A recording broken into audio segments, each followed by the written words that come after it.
EMS, what's the address of your emergency? Yes, ma'am. It's on 106th and Salem in the cul-de-sac. I got a phone call at 2 o'clock and was told Luke was in an accident. Oh, no. Well, I raced over in my car. I didn't go fast enough. I drove fast, but not fast enough. As soon as I got to the scene, the ambulance was just taking off and the helicopter was still hovering above. And then immediately got back in my car and raced to the hospital. Luke was transported to the same hospital whose southern windows would look over the McLeod Tennis Center, the same hospital Tim passed every day for 23 years. Okay. When I got to the hospital, there was a lot of commotion in the ER. There were a lot of people in there, and I wanted to go up to the ER, but I didn't. I remember pacing, "You're my boy, right? You're my boy, right?" That's all I kept saying, to hopefully keep him going. During that time, Luke slipped into cardiac arrest for 7 minutes. I paced for hours, thinking to myself, will I be speaking at a funeral 3 days later? As news was quickly spreading across Lubbock, Tim's daughter Alex called Todd Petty, knowing their family needed the support of the tennis community. Yes. The women's head coach at Texas Tech, Todd Petty, called me. My heart dropped in my stomach. We didn't know the severity. I didn't know exactly what had happened. And he didn't have any details, but he knew it was a bad accident. I knew it wasn't good. But all we knew is that we were all packing up and we were headed to Lubbock. So I went ahead and booked a flight to Lubbock and flew out there. I got on a plane to go see him. Sorry. It is a blur shortly after, but Alex knew who to call. She knows who are my closest friends. Literally, when the evening rolled around, there might have been 75 to 100 people in the waiting room. I think we spent 48, 72 straight hours in the hospital with Tim, through the nights of, okay, if he can make it through the next 5 hours, we may be able to save him. As seconds, minutes, hours, and 6 days passed by, Luke showed no signs of life. It wasn't until that 7th day, 1 week later, that the first of many miracles happened. A doctor came in and asked me if Luke likes music, and I said outside of sports, Luke loves music. It's his favorite thing.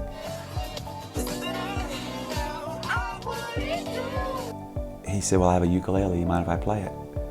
And he started to play, and at that time we saw brain activity. So it wasn't until 1 week later that I knew that my son wasn't brain dead. Over through the young, she tied you to a kitchen chair. She broke your throne and she cut your hair. From your lips she drew the... As the hope for survival grew, so did the support. Hundreds of thousands of people across the nation and worldwide tennis community were inspired by the fight of this 9-year-old Lubbock boy. Hello, Luke. I just want to send you a big hug. Hey, Luke. This is Drew Brees, quarterback for the New Orleans Saints. I know you are a very strong guy, and everything will be much, much better soon. Just wanted to say I'm thinking about you, buddy. Keep fighting. I'm hoping and praying for full recovery. And all the best. See you soon.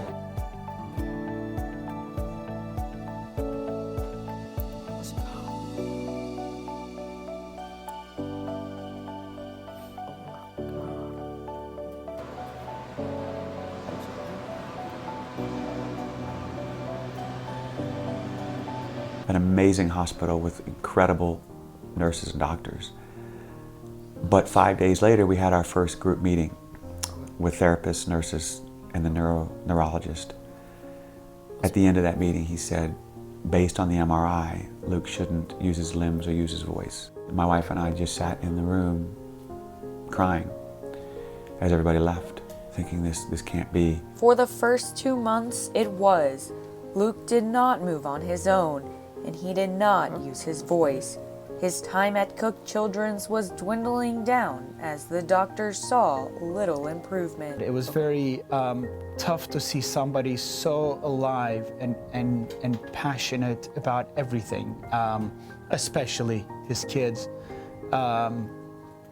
and that sort of being taken away from him. While his wife stayed with Luke, Tim would return home to his 3 girls 300 miles away, where he experienced some of his darkest days. He would show up at his house and you could see him and he's not going to answer the door, and and it was just trying to make him understand, he's living not only for Luke still, but for his other kids, for his wife, and but none of us have ever been in his shoes. I have no idea what he's feeling, and so it was just, that constant trying to break through, trying to give support. But a breakthrough wouldn't come. A lack of improvement with Luke only produced a greater wall between Tim and the outside world.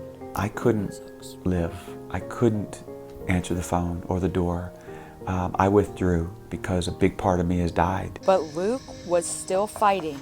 2 months after that initial meeting in Fort Worth, and 4 months after hearing Luke's voice for the very last time, Luke would shock the 4th floor at Cook Children's.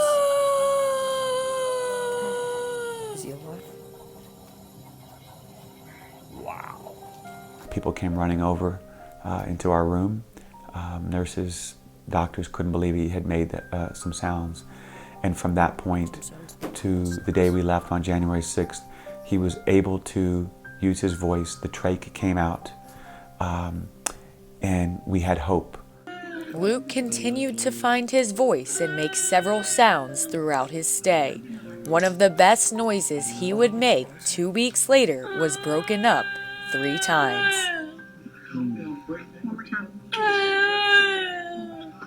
I love you, I love you. I don't know that I really have the words to express how proud I am of what he's doing. I imagine it would be pretty easy to quit. 4 days short of 4 months after his 44-day stay at UMC, Luke would return to Lubbock, where he was hoping for a home court advantage in his recovery.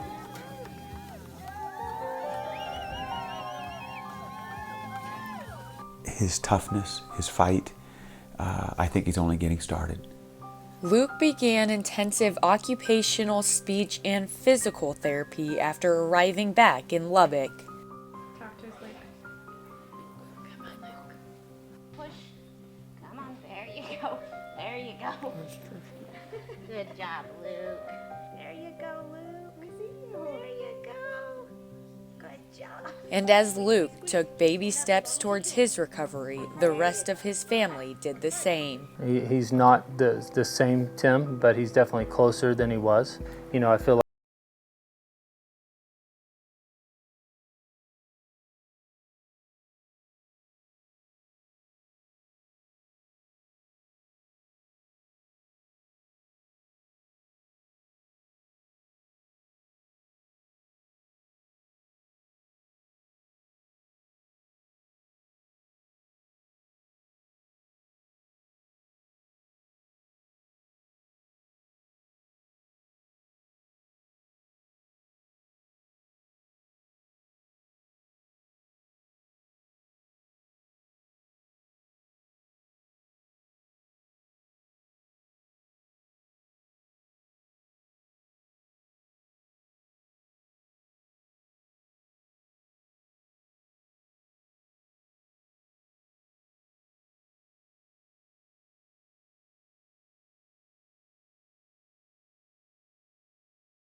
wristband on my wrist and to think about Luke, and when I feel myself getting anxious as a coach. I touch that bracelet or I look at that bracelet and it reminds me that, you know what, I'm coaching a sport and it's not that bad. After preaching his message, Tim was able to gather enough strength to start a foundation.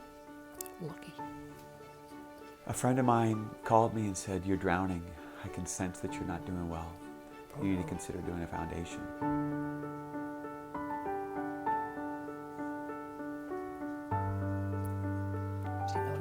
It was great to see that spark back in his eye a little bit, and I think it's the foundation that's putting it back in there. He now has a purpose like he had when he was a coach, when it was about changing the life of a student athlete. Now it's the much higher cause where he's trying to change the lives of kids with brain damage. I want the word to be out. I want people to be aware of what Tim is doing. He's putting his heart and soul into this. I mean, the guy basically doesn't sleep. He's either taking care of Luke or he's trying to spread the word. I started this foundation to help families with children who have suffered a traumatic or a anoxic brain injury, both emotionally, financially. And I feel like the only way I can live, the only way I can survive, is to help others with a similar type of injury. Apart from improvement to Luke's overall quality of life, there's one thing Tim is looking forward to the most. I can't wait to see a mom or a dad show me the look on their face when I can present them a wheelchair or a stander or some encouraging news or whatever it is, because I know I hang on to that every day. I mean, if it makes a difference in one kid's life, one family, not to have to go through what the Seagulls did, everything his mission is totally worth it.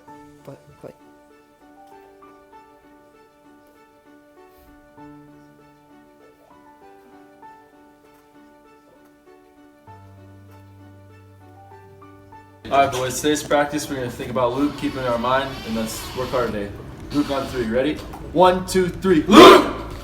I knew that Tim was a really well-liked and well-respected coach, but the way the tennis community has come together to give him support and to show him that everybody's behind him has been incredible. It's just a big proof of what an amazing person Tim Seagull is, and we're gonna keep supporting them. At the end of the day, we are a big family. Everybody is finding ways to come together on this purpose because everybody, I think, gets it. Everybody understands the strength in unity. Hey, Luke. Hey, Luke. Hey, Luke. Hey, Luke. Thinking about you, buddy. I know you're a Red Raider fan, but the Horns are in your corner. Thank you for your inspiration. Your fight is incredible.